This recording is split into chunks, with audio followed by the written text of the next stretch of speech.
అందరికీ నమస్తే. ఆంధ్రప్రభకు స్వాగతం. నేను మీ సంతోషి. ప్రస్తుతం మన ఆంధ్రప్రభ స్టూడియోలో పొలిటికల్ అనలిస్ట్ అండ్ జర్నలిస్ట్ అయినటువంటి కిరణ్ గారు ఉన్నారు. నమస్తే సార్. నమస్తే అమ్మా. సార్, తిరుపతి జనసేన ఇన్ఛార్జ్ కిరణ్ రాయల్ వీడియోలు కూడా బయటకు వచ్చాయి. అసలు ఈ ఇష్యూ ఏంటి సార్? అదే అంటే జనసేన బాగా కీలకంగా వ్యవహరించే నాయకుడు అక్కడ కిరణ్ రాయల్. అతను మీద ఆరోపణలు చేస్తూ ఒక మహిళ ఒక వీడియో విడుదల చేసింది. తనకు 1,20,00,000 రూపాయలు తిరుపతి కిరణ్ రాయల్ ఇవ్వాలని అడిగినందుకు చంపేస్తానని చెప్పేసి బెదిరిస్తున్నాడని. సో ఇవాళ నాకు చాలా ఇబ్బందులు ఉన్నాయి కాబట్టి ఆత్మహత్య చేసుకుంటున్నాను, ఒకవేళ నేను చనిపోతే ఆ డబ్బులు అతనితో ఇప్పించి నా పిల్లలకి ఇప్పించండి అని చెప్పి ఆమె ఒక వీడియో రిలీజ్ చేసింది. సో ఆమె ఆ ఒక్క వీడియోనే కదా, చాలా వీడియోలు ఉన్నాయి. ఆమె హాస్పిటల్ పాలు కాకముందు కూడా వీడియోలు ఉన్నాయి. ఆ వీడియోలో అంతా కూడా ఆమె చెప్తున్నది ఏంటంటే 1,20,00,000 రూపాయలు విడతల వారీగా 1,20,00,000 రూపాయలు తనకు ఒక ఎకరం వ్యవసాయ భూమి ఉంటే దాన్ని అమ్మి ఆ డబ్బుతోటి ఈయనకి ఇచ్చానని చెప్పి చెప్తా ఉంది. అంటే అమ్మాయి గోల్డ్ కానివ్వండి, ఇలా బయట కూడా అప్పు కొంచెం చేసి ఇచ్చానని చెప్పేసి అని అంటుంది. అయితే సో ఇచ్చిన తర్వాత అతను ఇప్పుడు డబ్బులు తిరిగి ఇవ్వటానికి గోల్డ్ డబ్బులు అతని దగ్గర ఉన్నాయి, నాకు తిరిగి ఇవ్వటానికి నిరాకరిస్తున్నాడు అనేది. అంటే ఏ తర్వాత అన్ని వీడియోలు చూశాక మనకు అర్థమవుతుంది ఏంటంటే స్టోరీ వీళ్ళ మధ్య నడిచింది ఏంటి. ఆ స్టోరీ అంటే కిరణ్ రాయల్కి ఈమెకు లక్ష్మి అని ఈమెకు 2013 నుంచి ఒక రిలేషన్ ఉన్నది. అది ఆర్థికపరమైన చిట్టీలు వేసుకునే రిలేషన్ దగ్గర నుంచి మొదలై చివరికి ఇద్దరికి ఫిజికల్ రిలేషన్ దాకా వెళ్ళింది. అది కాస్త దాదాపు 7-8 ఏళ్ళు నడిచింది. 2022 నుంచి ఇద్దరి మధ్య విభేదాలు వస్తూ ఉన్నాయి. సో ఈ ప్రేమలో ఆ మత్తులో ఒకళ్ళ మీద ఒకళ్ళకి ఇష్టం కాబట్టి ఆమె ఏంటంటే 1,20,00,000 రూపాయలు ఇతనికి ఇచ్చిందంట. సో అతను ఏమంటాడు, నాకు అప్పుగా ఇవ్వలేదు కదా, నువ్వు ప్రేమతో ఇచ్చావంట, నాతో జీవితాంతం నువ్వు కలిసి ఉండాలని ఇచ్చాను, ఇవాళ నువ్వు వేరే ఒక అమ్మాయితోటి మళ్ళీ వెళుతున్నావు అంటున్నాడు. అంటే విచిత్రం ఏంటంటే కిరణ్ రాయల్ సంబంధించి వాళ్ళ తాళి కట్టిన భార్య ఎవరైతే ఉన్నారో ఆమె చేయట్ల ఆరోపణలు. ఆమె కాకుండా సీన్లోకి ఇప్పుడు ఈ లక్ష్మీ అనే ఆవిడ, మానస అనే ఆవిడ వచ్చారు.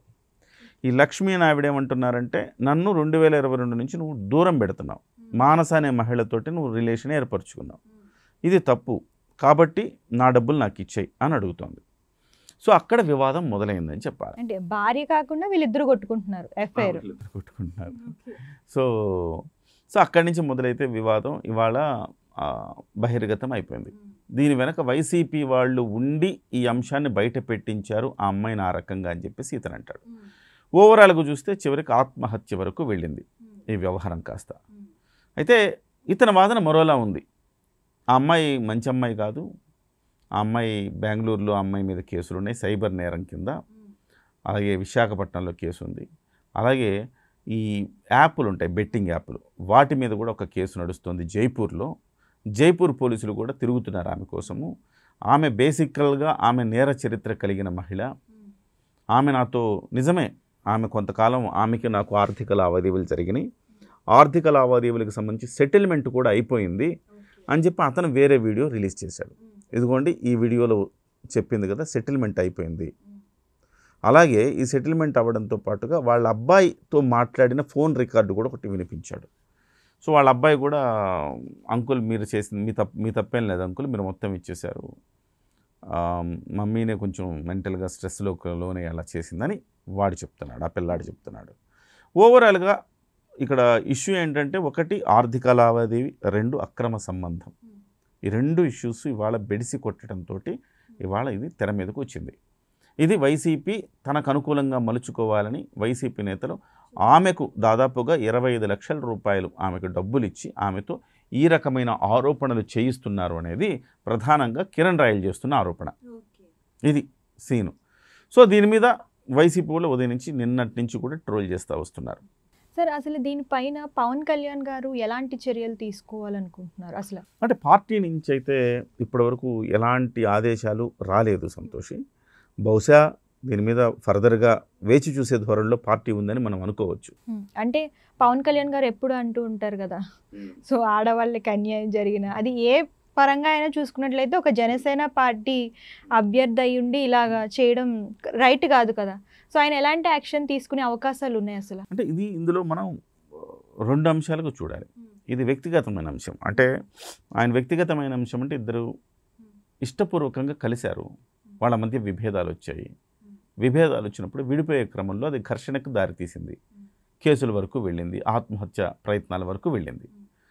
ఇది ఒకవేళ జనాన్ని మోసం చేసి మీరు ఆ రకంగా చేసి చీటింగ్ పనులు చేస్తుంటే జనసేన పార్టీ క్షమించదు. ప్రభుత్వ సొమ్ముని అవినీతి చేసి బొక్కేసుంటే క్షమించదు. పార్టీ క్రమశిక్షణ అతిక్రమించి ఏమైనా చేస్తే క్షమించదు. కానీ ఇక్కడ ఏంటి, వాళ్ళిద్దరూ ఇష్టపూర్వకంగా కలిశారు, ఇష్టపూర్వకంగా కలిసి ఉన్నారు, ఒకళ్ళు డబ్బులు ఇచ్చుకున్నారు, ఆర్థిక లావాదేవీలు జరిగినాయి, తేడా వచ్చింది, ఇవాళ ఘర్షణ పడుతున్నారు. ఇది సమాజానికి సంబంధం లేని అంశం. ఇది సహజంగా మన రాష్ట్రానికో లేకపోతే పార్టీకో సంబంధం లేని విషయం. అది వ్యక్తిగతమైన అంశంగా మనం చూడాలి అన్న ధోరణిలో బహుశా పార్టీ ఉందేమో అని నాకు అనిపిస్తోంది. అంతే కదా. సో అది వ్యక్తిగతమైన అంశం. ఇవాళ గంట అన్న అంబటి రాంబాబును, లేకపోతే ఆయనవరు అవంతి శ్రీనివాసును, లేకపోతే దువ్వాడ శ్రీనివాసును ఇప్పటివరకు పార్టీని సస్పెండ్ చేయలే వైసీపీ. దువ్వాడ శ్రీనివాస్ వ్యవహారం ఎంత గందరగోళం మీద చూసాం కదా మనం. సో చేయలేం. ఆ తర్వాత ఒకడు మాధవ్ అనే ఒకతను పబ్లిక్గా అసభ్యకరమైన వీడియోలు అతని బయటకు వచ్చినాయి, అతన్ని సస్పెండ్ చేయలే. ఇలాగ చాలా వ్యవహారాలు ప్రతి పార్టీలోనూ ప్రతి చోట నడుస్తూ ఉంటాయి. దీన్ని ఇంకా ప్రతి చిన్న విషయానికి వాళ్ళ వ్యక్తిగత అంశానికి కూడా పార్టీకి సంబంధం కట్టి వాళ్ళని ఒకవేళ పార్టీని సస్పెండ్ చేయడం మొదలు పెడితే నాయకులను కోల్పోవాల్సి వస్తుంది. కిరణ్ రాయల్ అనే వ్యక్తి బలంగా వైసీపీ మీద పోరాడిన వ్యక్తి. అలాంటి వ్యక్తిని ఇవాళ ఎట్లయినా కానీ పార్టీ నుంచి సస్పెండ్ చేయించాలని, అతన్ని శిక్షించేలా చేయించాలని వైసీపీ ఒక ట్రాప్లోకి ఆ అమ్మాయిని తీసుకుందనిపిస్తోంది. లేకపోతే ఆ అమ్మాయి అన్ని సెటిల్మెంట్ అయిపోయిన అమ్మాయి వీడియో ఎందుకు ఉంటుందండి? సో ఆ అమ్మాయి చేసిన ఆరోపణలు 1, 2, 3గా మనం పరిశీలిద్దాం. ఒకటి, ఆ అమ్మాయి ఏమంటుంది, 1,20,00,000 తీసుకున్నావు, ఆ 1,20,00,000 మీద నువ్వు చెల్లించలేదు అని చెప్పి ఆరోపణ చేస్తోంది. అతను దానికి ప్రతిగా ఒక వీడియో చూపించాడు. నీకు నాకు మధ్య ఆర్థిక లావాదేవీలు ఏమీ లేవు అని 2008 సెప్టెంబర్ 11 నాడు సబ్జెక్టు కరెక్షన్ ఒక డేట్లో చెప్పింది ఆ అమ్మాయి, లక్ష్మీ ఆవిడ. సో ఆర్థిక లావాదేవీలు లేవని ఆవిడే చెప్పింది, ఇప్పుడు ఉన్నాయని ఆమె చెప్తుంది, ఇప్పుడు అప్పు అని ఆమె చెప్తుంది, అప్పు తీర్చాడని అప్పుడు ఆమె చెప్పింది. సో ఇది కొట్టేయాలి. పాయింట్ నెంబర్ 2, అక్రమ సంబంధం. అతనికి ఆ అమ్మాయితో ఇల్లీగల్ కాంటాక్ట్ ఉంది. సో ఇప్పుడు వేరే అమ్మాయితో ఇల్లీగల్ కాంటాక్ట్ పెట్టుకున్నాడు కాబట్టి అతన్ని శిక్షించమంటే కోర్టు శిక్షిస్తుందా? శిక్షించడానికి వీల్లేదు. సో అరెస్ట్ చేస్తారా? వీల్లేదు. ఎందుకు వీల్లేదంటే నీదే అక్రమ సంబంధం, నీదే ఇల్లీగల్ కాంటాక్ట్ అతనితోటి, మళ్ళీ ఇంకొక అమ్మాయిదే ఇల్లీగల్ కాంటాక్టే.